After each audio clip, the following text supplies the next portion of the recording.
Sobat berbagi info, Minggu tanggal 26 Desember tahun 2004 pagi, Umi Kalsum, 58, sedang bersiap-siap untuk memandikan orang yang baru melahirkan. Usai memasak sarapan, ia bergegas mandi sebelum meninggalkan rumah. Baru beranjak ke kamar mandi, tubuhnya merasakan adanya guncangan hebat. Gempa berkekuatan 9,3 skala Richter menggoyangkan tanah Rencong pagi itu.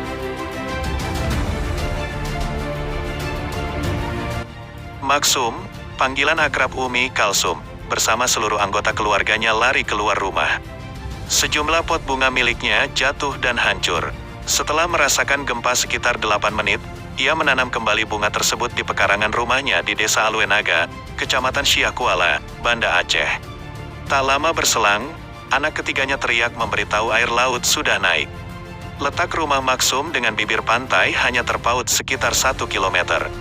Di belakang rumahnya terdapat sejumlah pohon-pohon besar sehingga ia tidak dapat melihat saat gelombang itu datang.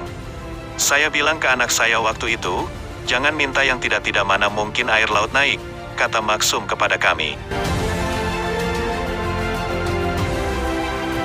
Belum habis kata-kata yang dikeluarkan dari mulut Maksum, anaknya sudah memintanya untuk segera lari.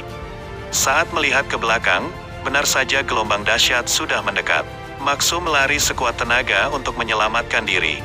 Ia sempat membawa seekor ayam jantan dan cucunya yang masih kecil. Belum jauh Maksum lari, tiba-tiba tubuhnya terhempas gelombang dan cucunya lepas dari pegangannya. Ia timbul tenggelam dalam air yang menyeretnya bersama puing-puing bangunan lain. Hanya berselang beberapa menit, Maksum pingsan sehingga tidak mengetahui adanya ular bersama dirinya. Waktu itu ada orang yang lihat saya sudah dililit ular di dekat rawa-rawa. Dia tidak berani menolong karena ular sangat besar, jelasnya dengan mata berkaca-kaca.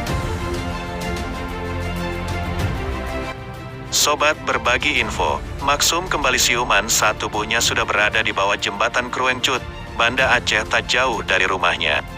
Kala sadar, ia melihat kepala ular tepat di depan mukanya.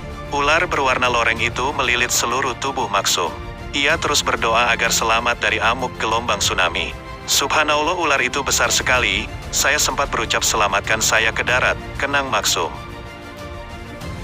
Mendengar perkataan Maksum, ular menenggelamkan diri hingga ke dasar sungai dan membawanya melewati jembatan Lamnyong atau berjarak sekitar 1 kilometer. Selama dalam air, ia melihat banyak warga yang sudah menjadi mayat. Saat gelombang ketiga datang, ular itu menyelamatkan Maksum ke atas sebuah pohon. Tubuhnya masih terlilit di antara puing-puing yang terseret gelombang. Beberapa menit berselang usai air surut, seorang remaja yang sedang menyelamatkan diri di atas sebuah bangunan melempar baju untuknya. Sejumlah warga yang melihatnya berada di antara puing-puing dalam lilitan ular berusaha menyelamatkan Maksum. Saat ia ditarik ke atas, tiba-tiba ular melepas lilitan dengan meluruskan tubuhnya. Ketika itu ia melihat ayam yang dipegangnya dari rumah juga masih hidup. Setelah itu ular pergi lagi dalam air. Inilah salah satu tanda-tanda kekuasaan Allah, ungkap Maksum. Baru sekitar pukul 9 waktu Indonesia Barat ia dibawa oleh seseorang dengan menggunakan mobil ke arah Ule Kareng, Banda Aceh. Dari sana, ia kemudian dibawa ke rumah sakit. Pada malam pertama petaka itu terjadi, Maksum tinggal di tenda pengungsi yang didirikan di kawasan Darussalam, Banda Aceh. Ia masih trauma berat sehingga saat angin kencang, ia lari dari tenda pengungsian. Tak jarang ia tidur di tengah jalan akibat trauma yang dialaminya. Pada hari kelima, Maksum diminta untuk memandikan jenazah korban tsunami yang sudah berhasil dievakuasi.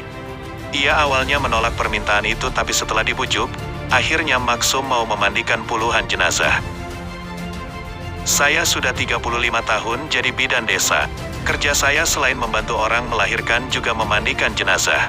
Sampai sekarang kalau ada orang meninggal mereka memanggil saya untuk memandikan jenazah, jelasnya. Sobat berbagi info, 2 tahun usai petaka itu terjadi, Maksum kembali tinggal di rumah bantuan yang dibangun di Desa Aluenaga. Kini letak tempat tinggalnya dengan laut hanya sekitar 100 meter. Di samping rumahnya, Maksum berjualan makanan ringan di sebuah kios kecil miliknya. Ia kembali menata hidup dan melanjutkan aktivitasnya sebagai bidan desa untuk membantu warga di sana.